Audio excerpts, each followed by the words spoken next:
What's going on, everyone? It's Cody coming back to you from my channel Neon Raptor 2020, and today I want to talk about a law that was just passed in my state. I live in the state of Arizona, and a prop just got passed in our state in the recent election that everyone knows about. It's called Prop 207, and basically my general understanding is that it legalizes marijuana to certain extents, of course. And so today I'm going to review an article that I found online that talks about that. And so this is also an informational video.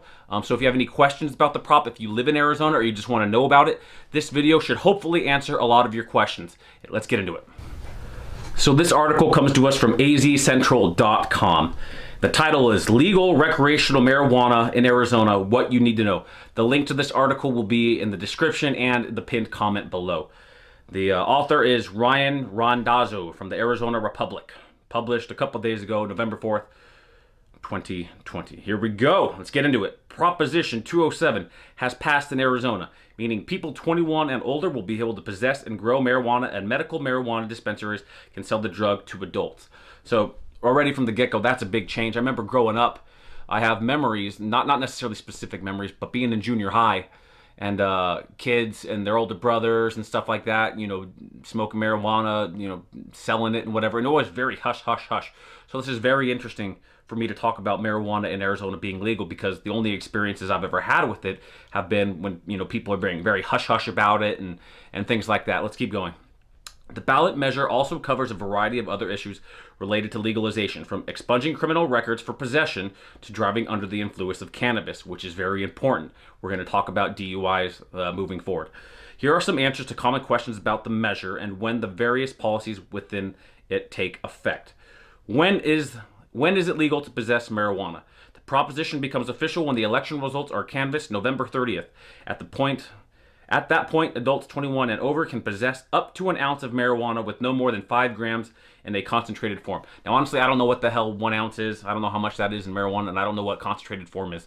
But it looks like you're going to be able to legally possess up to an ounce or up to 5 grams of marijuana in its concentrated form. Let's keep going. When is it legal to grow marijuana? Like the possession rules, growing is allowed after the November 30th canvass. Adults can grow 6 plants at home or no more than 12 plants in a house with more than 1 adult. So growing plants isn't going to have to be some shady business in Arizona anymore. You're not going to have it covered in your backyard or hidden here or there. You can openly grow marijuana plants. That's a huge change from, again, when I was a kid, because my only experiences with marijuana in the state of Arizona are you have to be very hush-hush about it. No one can know about it. Don't let anybody smell you. So you're going to be able to grow plants legally in your house in Arizona. That's a big change. Let's keep going. When can I buy marijuana? Oh boy. The proposition requires the Department of Health Services to accept applications for medical dispensaries beginning in January, and to issue those licenses to qualified medical dispensaries within 60 days. This means March is the earliest that people without medical marijuana cards can buy marijuana at recreational locations. In other words, let's just repeat that again. This means March is the earliest that people like me and other people that don't have medical marijuana cards can buy marijuana at recreational locations. It's possible that kickoff will take longer, but dispensary operators are hoping to be able to offer recreational sales by April 20th, 2021, or by 4/20, as the cannabis holiday is called. My birthday's on April 22nd, so I'm not saying I'm going to celebrate. I'm just saying it's going to be available by my birthday. Earth Day. Moving on. When can I get my felony marijuana conviction erased? The measure states that starting July 12th, people who were arrested, charged with, adjudicated, or convicted, or sentenced for possessing 2.5 ounces or less of marijuana, not more than 12.5 grams of concentrate, or having 6 marijuana plants or marijuana paraphernalia, can petition to have the record expunged, starting on July 12th, 2021. Okay, moving on. That doesn't apply to me, but I'm sure that's important for a lot of people in this state. How many dispensaries will there be? Arizona has about 120 operating medical dispensaries today, and they will be the first to be allowed to get licenses for adult sales to anyone over 21. There are about 9 or 10 licenses in Arizona that are not yet being used at a dispensary, and eventually those are likely to open and sell medical recreational marijuana. Okay. The measure also allows DHS to issue licenses to counties where there are fewer than 2 dispensaries today. And finally, there are 26 social equity licenses to be issued, which should bring the total number of dispensaries in the state to about 160. Woo, that's a lot. You know, Arizona has 3 big hubs. Obviously, the biggest is Phoenix. The second biggest is probably Tucson, a little bit south of Phoenix, about an hour south. And then about 2 hours, 3 hours north, we have, Flagstaff.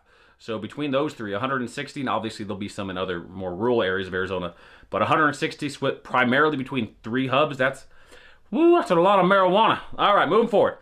What will the tax be and how much will it bring to the state? The measure calls for an excise tax of 16% on recreational marijuana on top of regular sales tax, which vary by jurisdiction. I think where I live, it's like 8% sales tax, 10%. So maybe between 25 and 30% tax when you buy marijuana is what it's looking like in my Phoenix area. Budget officials at the state legislature expect the measure to bring in about $254 million from the combined taxes. Initiative backers have estimated a higher figure of about $300 million annually. Yeah, that's my thought too. I don't know. I'm not a financial person or anything at all, but I think it's going to bring in a lot more money than they expect. I think there's a lot of people right now that have been and still do smoke marijuana that are going to be doing it more often and are going to be happy to spend their money on it legally, not be afraid of the consequences. I think there's going to be a lot of people also that don't smoke marijuana now that are going to want to try it. They're going to want to kick back on a day off. It's going to be an alternative to drinking. I just can't help but imagine that that's going to bring in a lot of money, and probably more than what they're estimating here with the 254 or 300 million. This is going to be a big financial boost for the state of Arizona. But let's keep reading on and see where that money goes. Where will all that money go, and why won't it go to the K through 12 education? The money is distributed several ways, paying for the additional services needed from DHS to administer the program and to law enforcement. The remaining funds go to mostly community colleges. I'm in community college and I'm paying for all my credit. What's going on here? Initiative backers said the additional tax revenue could make a difference in the community college system, but would not be sufficient to address needs in K through 12 schools, and they didn't want to make what would have amounted to a token contribution to grade schools. So just off this brief answer here, brief and general answer, it sounds like the money's just going to be going to creating jobs around the marijuana law, to administer to first paying for the additional services needed from DHS to administer the program. So you're just creating jobs around the program, and to law enforcement. Okay, they're going to get, law enforcement will get some extra money. It's kind of disappointing that none of this money is going to be going, it appears anyway, to the K through 12 schools. You would think that, with such a big bump in taxes, that we're going to be getting in the state of Arizona, especially one from what was formerly an illegal drug, that, they would help out kids in schools with this money. So I'm kind of disappointed right now, honestly. That's my initial reaction to where the money's going to be going. It's just going to be going to the government by and large, but not actually back to the community. And I'm sorry, but if that's true, that's bullshit. What is social equity license and who will get one? DHS has the task of defining who can apply for the 26 social equity licenses available through the measure. The proposition only states that the licenses will be issued to individuals from communities disproportionately impacted by the enforcement of previous marijuana laws. DHS has 6 months from the time it issues final rules on the program to issue the social equity licenses. Okay, that's good. That makes me feel a little bit better. That it looks like some of the communities, probably likely more poorer communities in the state of Arizona, will be getting some extra opportunity to get licenses to sell within their community where they were previously very affected, for smoking it illegally because it was all illegal beforehand. Oh, what did I just do? So that's good to hear. What can the dispensaries sell? Let's see. It depends. Dispensaries can continue to offer much of the same marijuana flower, concentrates, edibles, and other product as they do for the medical program, but there are some limits on the adult use sales that the medical sales don't have. The most significant is potency of edibles, which are limited to 10 milligrams of THC per serving and 100 milligrams per package. Some products available now for medical patients are far stronger than this and will remain available for sale to medical patients only. Oh, I just lost my place here. Here's an important question. Is it legal to drive under the influence of marijuana? Proposition 207 says that driving, flying, or boating while impaired to the slightest degree by marijuana remains illegal. Good. But it also says that simply testing positive for marijuana metabolites, I guess chemical traces of marijuana, does not mean a person is impaired. Under current Arizona law, drivers can be convicted of driving under the influence if they simply have marijuana chemical traces in their system, which can last for weeks, long after the actual high has passed. Proposition 207 says that a person with chemical traces or components of marijuana in the person's body is guilty of a DUI only if the person is also impaired to the slightest degree. Can I use marijuana at work? Probably not. The measure states that it does not restrict the rights of employers to maintain a drug and alcohol-free workplace or affect the ability of employers to have workplace policies restricting the use of marijuana by employers or prospective employees. So employers can prohibit marijuana use on the job and continue to test potential hires for usage, as any business should have the right to do. That's good. So that basically sums up our article here. After reading that, it's good to have all that information regarding the new Arizona policy on marijuana. I'm glad the things that I take away from it are, I'm glad that there's going to be, continued DUIs for people that drive high. I'm also glad that it's going to be available to people more freely. A lot of people, not everyone smokes marijuana is just a loser or anything like that. A lot of people that probably smoke marijuana just enjoy it on their day off because they're stressed out, because they work a lot, they have a family, whatever the case may be. So, I'm also disappointed that doesn't look like any of the tax revenue, which could be up to $300 million a year or more from marijuana sales, is not going to be going to the education system.